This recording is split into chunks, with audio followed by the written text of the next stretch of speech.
Hi, welcome to the MKN Universe. Let's explore Introduction to Cloud Computing. तो आज का ये सेशन बहुत ही कमाल का होने वाला है। खासकर अगर आप आईटी की दुनिया में कदम रख रहे हैं या एनसीवीटी एग्जाम्स की तैयारी कर रहे हैं तो ये एक्सप्लेनर आपके लिए एकदम परफेक्ट है। फटाफट देख लेते हैं कि आज हम क्या क्या कवर करने वाले हैं। हम शुरुआत करेंगे क्लाउड कंप्यूटिंग के बेसिक इंट्रोडक्शन से, फिर इसके फायदों पर बात करेंगे, उसके बाद क्लाउड सर्विस कैटेगरीज, क्लाउड में मिलने वाले रिसोर्सेज को समझेंगे और आखिर में कुछ प्रैक्टिस क्वेश्चंस के साथ अपना नॉलेज टेस्ट करेंगे। तो चलिए बिना किसी देरी के अपने पहले टॉपिक की तरफ बढ़ते हैं, क्लाउड कंप्यूटिंग का परिचय। अब देखिए, आज की टेक दुनिया ना पूरी तरह से बदल चुकी है।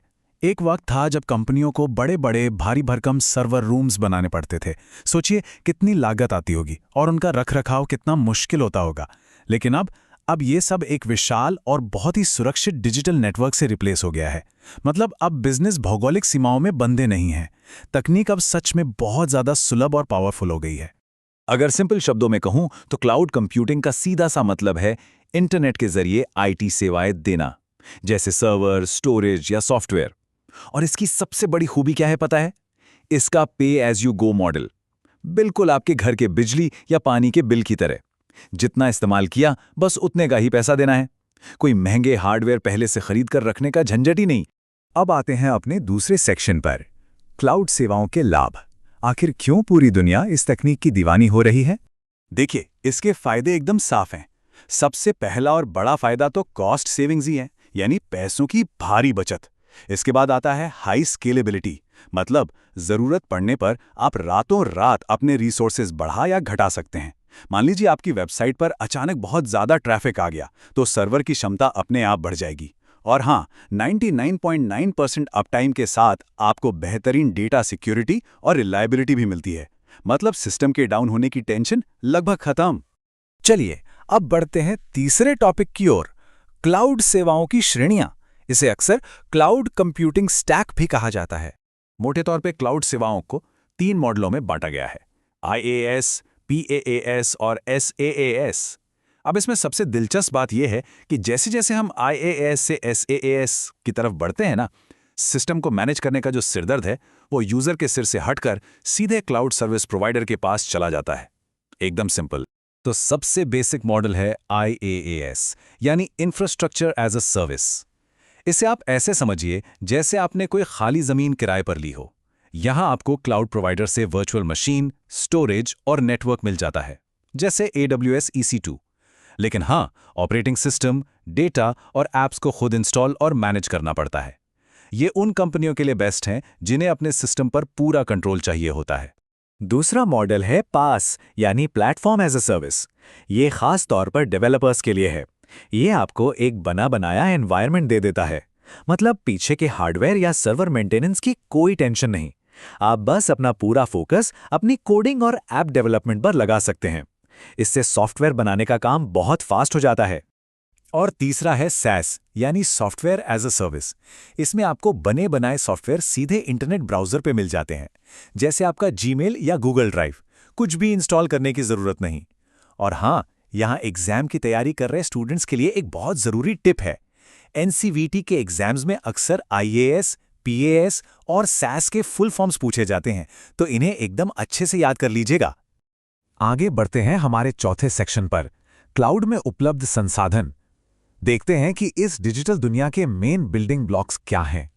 ये जो रिसोर्सेज हैं ना, ये किसी भी डिजिटल प्रोजेक्ट की बैकबोन होते हैं। भारी प्रोसेसिंग के लिए हमें कंप्यूट पावर चाहिए, जिसमें वर्चुअल मशीन आ जाती हैं। फाइलों और बैकअप को सेव रखने के लिए स्टोरेज का इस्तेमाल होता है। बड़े और स्ट्रक्चर्ड डेटा को मैनेज करने के लिए डेटाबेसेस काम आते हैं। इसके अलावा सिक्योर कनेक्शन के लिए नेटवर्किंग और आज के समय में मशीन लर्निंग या डेटा एनालिसिस के लिए AI टूल जैसे सॉफ्टवेयर भी सीधे क्लाउड से मिल जाते हैं। ये सब मिलकर ही एक मजबूत सिस्टम तैयार करते हैं। ओके, तो अब वक्त है इस सेशन के सबसे मजेदार और अहम हिस्से का, प्रैक्टिस क्वेश्चंस और आंसर्स। चलिए देखते हैं आज हमने क्या क्या सीखा। पहला सवाल, क्लाउड कंप्यूटिंग को कैसे परिभाषित करेंगे? थोड़ा सोचिए और याद कीजिए कि हमने उस पे एज यू गो वाले कॉन्सेप्ट के बारे में क्या बात की थी। बिल्कुल सही, ये इंटरनेट के जरिए कंप्यूटिंग सेवाओं का पे एज यू गो के आधार पर वितरण है। ये डेफिनेशन एकदम परफेक्ट है, क्योंकि ये बताती है कि सब कुछ इंटरनेट से हो रहा है और आपको सिर्फ उसी चीज़ के पैसे देने हैं जो आपने इस्तेमाल की है। दूसरा सवाल, क्लाउड के 3 मुख्य फायदे बताइए। सोचिए जरा, बड़ी बड़ी कंपनियां अपने करोड़ों के सर्वर रूम छोड़कर क्लाउड पर क्यों शिफ्ट हो रही हैं? इसका सटीक जवाब है कॉस्ट सेविंग्स यानी पैसों की बचत, हाई स्केलेबिलिटी और हाई अवेलेबिलिटी यानी विश्वसनीयता। इन्हीं फायदों की वजह से बड़े ऑर्गेनाइजेशंस 99.9% अपटाइम के लिए क्लाउड पर भरोसा करते हैं ताकि उनका सिस्टम कभी डाउन ना हो। तीसरा सवाल, SaaS और PaaS में क्या अंतर है?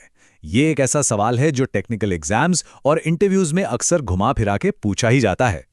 देखिए, दोनों के असली इस्तेमाल में बहुत बड़ा फर्क है। SaaS पूरी तरह से एंड यूजर के लिए बना है, जहां आप सीधे ब्राउजर से तैयार ऐप चलाते हैं, जबकि PaaS डेवलपर्स के लिए एक बैकएंड प्लेटफॉर्म है जो उन्हें बिना हार्डवेयर की चिंता किए नए ऐप्स बनाने की पूरी आज़ादी देता है। चौथा सवाल, क्लाउड एनवायरनमेंट में कौन कौन से मुख्य संसाधन मौजूद होते हैं?